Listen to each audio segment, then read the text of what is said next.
हरीश रावत जी को पहले कांग्रेस की चिंता करनी चाहिए, भाजपा की चिंता वो ना करें। हरीश रावत जी को चाहिए कि वर्किंग कमेटी की बैठक बुलवाएं और उसमें राहुल गांधी जी के हटाने का प्रस्ताव कराएं।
हरीश रावत जी को पहले कांग्रेस की चिंता करनी चाहिए, भाजपा की चिंता वो ना करें।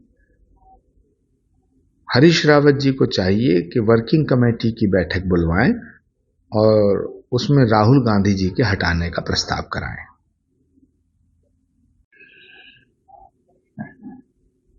देखिए, जो तमिल हैं उनसे बड़ा सनातनी कोई नहीं है। सबसे बड़े हिंदू तो तमिल हैं।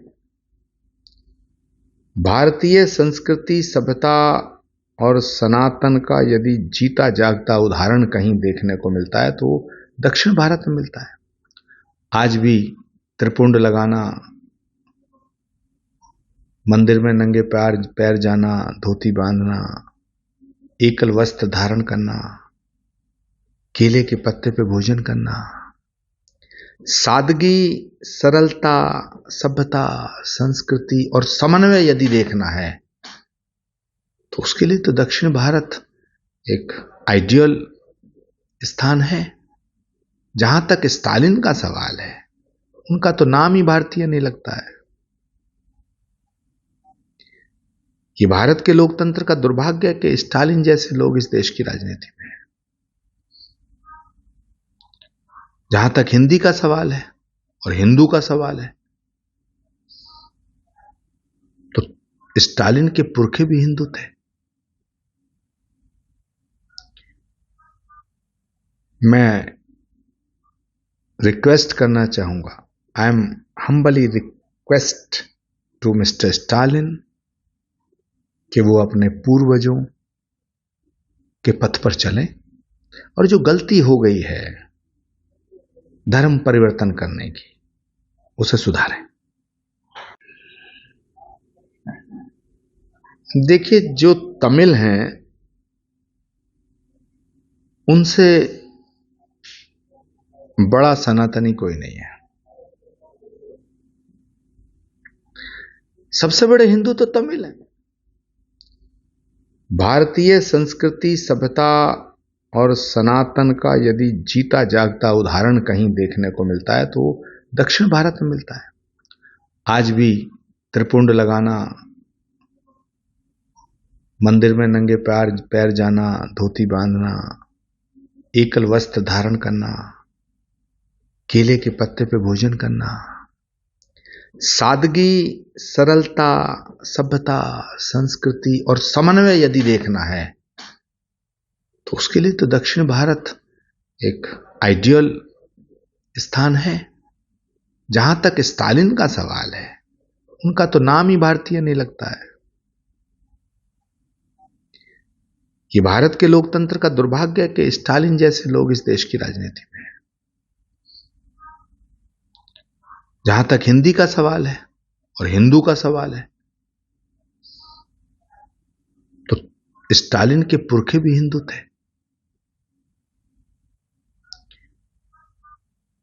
मैं रिक्वेस्ट करना चाहूंगा, I am humbly request to mister Stalin कि वो अपने पूर्वजों के पथ पर चलें और जो गलती हो गई है धर्म परिवर्तन करने की, उसे सुधारें।